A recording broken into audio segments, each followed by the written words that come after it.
light. Even the tiniest bit of light makes all the difference in the world. Imagine what it would be like if we had a world with no light. Imagine if there were no sunrises and no sunsets. Imagine if there was no light to let you see the people you love.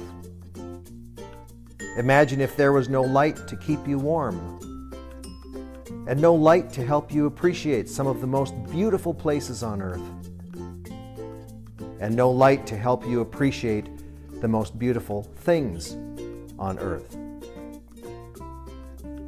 Imagine if there was no light of the world. That's what Jesus said about himself. I am the light of the world. One of the most amazing things that he ever said, actually. He also said that no darkness will ever overcome this light. That's astounding. Imagine what it might mean for you that Jesus is the light of your life, especially when you're going through some of the darkest times of your life.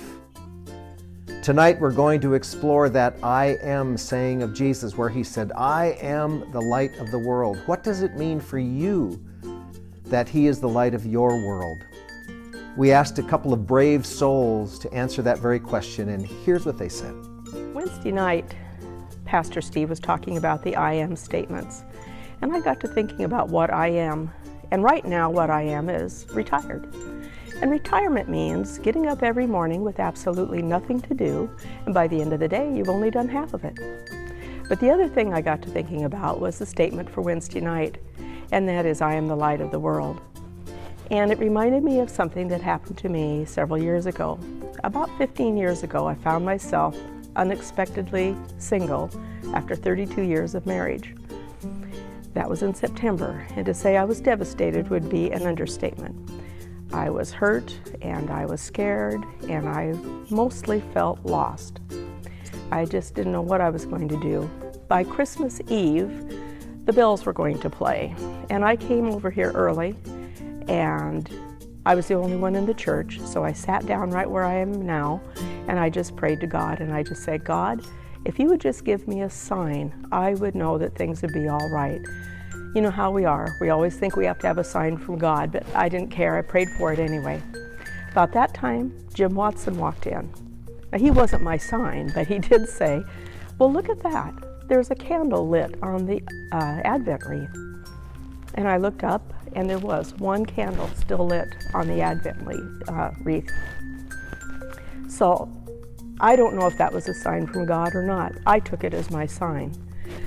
But it also reminded me that God is the light of the world, and no matter how dark it gets, or no matter how alone you feel, He's always there. And if we follow that light, that He will help us and He will lead us home.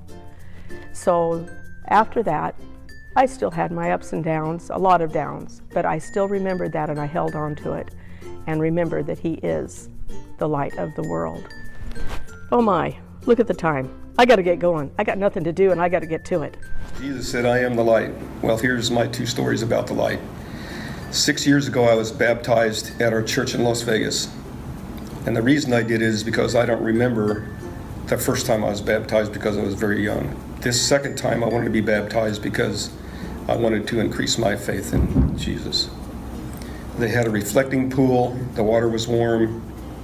I remember going down, but I remember how blessed and how thankful I was when I came up and got to see the light. The second time is when I woke up from my cancer surgery, because my surgeon had told me I had a 25% chance of living through surgery. And to open your eyes and get to see that light, you could see Jesus in that. To have that kind of experience really increased my faith and made me thankful of all the people that prayed for me, all the blessings I have every day, things that I never paid attention to before, I pay attention to now. And I am just thankful that Jesus has let me see a lot more light than I used to see. And that's my story. Thank you. God is light. Jesus said, I am the light. Bill and I are fortunate to live in a place where we can see the dawn. We live on dawn view, and each morning it may not be a sunrise that we can see, but we see the light. And some mornings we are blessed with beautiful sunrises. Those of you on Facebook with me know I post them. God is the source of light. Jesus is the source of light. Light makes things grow and blossom and provides warmth for the soil. Light casts out darkness. Where there is light, there is no darkness.